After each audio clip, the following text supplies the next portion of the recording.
The Korean government has unveiled a proposal for next year's budget plan, which totals roughly $330 billion US. And to support the president's campaign pledges, about a third is allotted for welfare programs. That may be the largest allocation for health and welfare sector in the nation's history, but due to tax revenue shortfall, budgets for major welfare pledges, including basic pension and cutting college tuition, were scaled back from the original plans.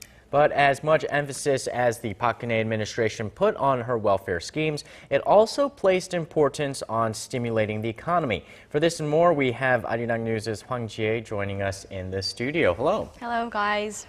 Well, Ji-hye, so what parts of this budget focus on stimulating the economy? Well, there are several plans that focus on boosting the economy, and the government had expected to significantly reduce its projected spending on social overhead capital, including on roads, schools, and public parks, by 13%, but only did so by a mere 4.3%, down to $21 billion next year.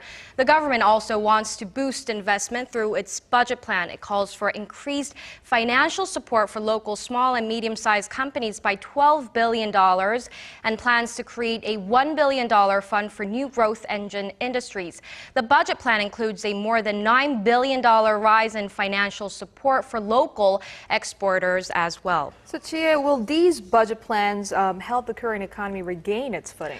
Well, experts say that remains unclear despite government efforts to stimulate the economy. They say the budget draft for next year is mainly focused on welfare and that the total projected expenditures did not rise as much as last year. The government said that it wanted to raise spending by 4.6% next year, which is down from a more than 5% rise last year. The budget plan would not have a major impact on fostering growth in the local economy, especially when the growth outlook for the global economy remains bleak. Well, these ambitious goals also come at a time when the Korean government doesn't have as much money to work with. You're right, Sean. The government said it planned to increase expenditures in 2014, but keep in mind that next year's government revenue is expected to drop 0.5% from 2013, the first decline in 4 years. If revenue does in fact drop and the budget plans move forward as is, the government would end up running a fiscal deficit in 2014 of 1.8% of the country's GDP. And as our Yurian reports, the national debt is going to surpass the worrying milestone of around $480 billion next year.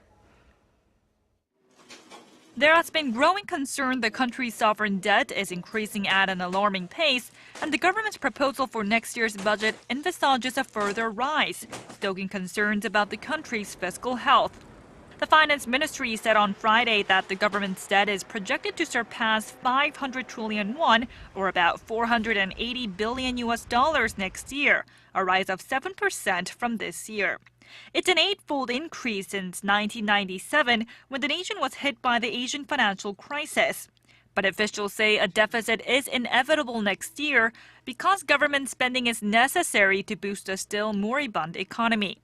The nation's debt is now forecast to reach a record high of 36.5% of GDP, which appears to be at a manageable level compared to the OECD average of 108%. But it's another story when taking into account debt held by state companies or payment guarantees offered by the government for various debt finance projects. That's because their combined liabilities far exceed the total government debt, and their debt loads could potentially pose a serious risk if Korea faces an economic crisis in the future. The sovereign debt is at a manageable level for now, but if there is a sharp rise in social welfare costs, or if tax revenues dwindle from worsening economic conditions, Korea could well follow the footsteps of the likes of Japan and Southern Europe. Government policymakers say they are working on measures to control the public debt, but they have yet to present a convincing plan. Yurian, Arirang News. Now, one option on the table to tackle deficiency of revenue is a tax hike, but President Park Geun-hye during her presidential campaign vowed that there won't be any raises in tax. So What's she going to do?